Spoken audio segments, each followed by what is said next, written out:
Cerniglia che poi aiuta Morana a liberare la minaccia. Matera prova a far partire Lucera, in vantaggio Maggio. Lucera però allunga la falcata! E il gol di Lucera è il vantaggio della Don Carlo Misilmeri. Ottima la combinazione sull'asse Matera-Lucera. Si sblocca la partita in favore degli ospiti e situazione di punteggio che cambia ancora più pesantemente anche in ottica doppio confronto, perché come vedete adesso il punteggio è di 4-1. L'ottima diagonale di Maggio e poi il tentativo con il cross di Lucera per Secan, la palla che si perde fuori. Tanto c'è la battuta della punizione verso l'area, secondo palo, Messina tocca, non tocca più nessun altro, si parte dal fondo del centro, scarica su Matera, subendo anche fallo.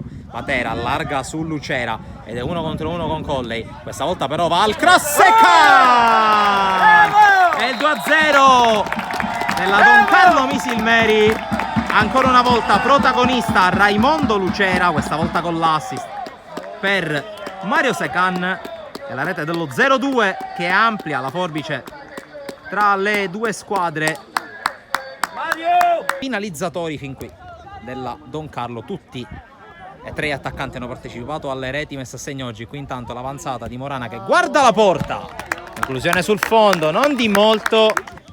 Anche il doppio confronto della Coppa dello scorso anno, ma lo ricordo più avanti perché c'è Matera fronte alla porta. Matera riesce a passare sul primo, ancora Matera tiene botta, tiro deviato, para Sisei. Il numero 10 della Don Carlo, Cerniglia con il cross, Secan, colpo di testa alto, ma altro tentativo, il terzo in 4 minuti per la Don Carlo. Colley passa al centro, Messina evita l'intervento di Costantino e allarga dalle parti di Sannasardo, il cross di Sannasardo, secondo palo.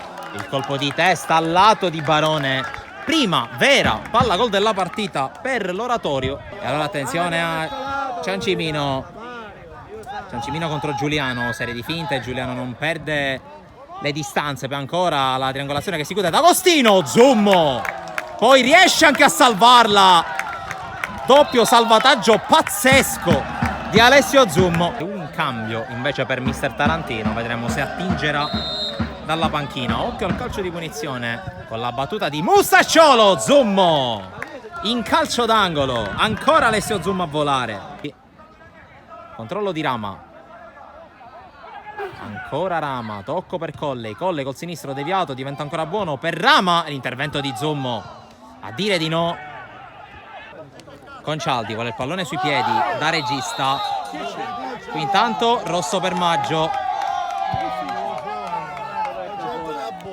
rosso per Maggio. La melodia mette a distanza gli uomini e poi fischia. Parte Concialdi sul fondo, appoggio sbagliato persino, può uscire palla al piede Mustacciolo. Mustacciolo evita tutti, Mustacciolo era di rigore, Mustacciolo sul fondo. Concialdi dentro, Balistreri a vuoto, poi può rimetterla, anzi no perché viene anticipato. C'è Concialdi, cross deviato sul palo, poi Secan se la sistema per la rovesciata che diventa buona, Balistreri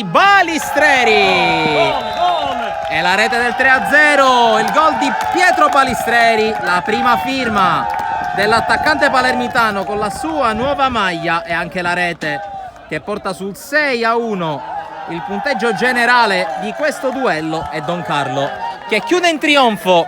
Fa riprendere il gioco il direttore di gara, siamo ormai a ridosso, anzi in realtà è scaduto il terzo minuto di recupero.